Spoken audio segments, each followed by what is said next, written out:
ভারতের সাবেক সেনা কর্মকর্তা কর্নেল অবসরপ্রাপ্ত অজয় কে রায়নার একটি টুইট ঘিরে সামাজিক যোগাযোগ মাধ্যমে তীব্র সমালোচনা ও উদ্বেগের সৃষ্টি হয়েছে।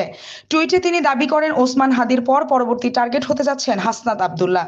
অবসরপ্রাপ্ত কর্নেল রায়না একজন নিরাপত্তা বিশ্লেষক এবং প্রায় 30টি বইয়ের লেখকও বটে। বিতর্ক আরো গভীর হয় যখন ওই পোস্টে তিনি কোথায় গুলি করা দরকার তাও উল্লেখ করে বলেন, গুলি করতে হবে ঘাড়ে, মাথায় নয়। প্রথমে তাকে নিশ্চুপ করাতে হবে এবং ছোট্ট ছোট্ট ভুলগুলাও শুধরে নেওয়া হবে। এই বক্তব্য সামাজিক যোগাযোগ মাধ্যমে ব্যাপক প্রতিক্রিয়া জন্ম দেয়।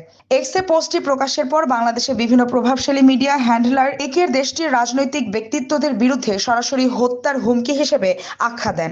কেউ কেউ ইনকিলাব মঞ্চের মুখপাত্র ওসমান হাদির ওপর সাম্প্রতিক হামলার সঙ্গে এই বক্তব্যের সম্ভাব্য যোগসূত্র নিয়েও প্রশ্ন তোলে।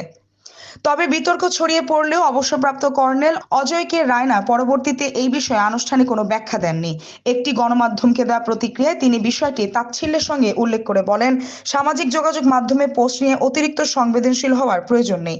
একই সঙ্গে তিনি মন্তব্য করেন, বাংলাদেশের উচিত ভারতীয় নিরাপত্তা ইস্যুতে বাড়াবাড়ি না করা, কারণ এতে পরিস্থিতি শান্ত হওয়ার বদলে আরো উত্তপ্ত হতে পারে।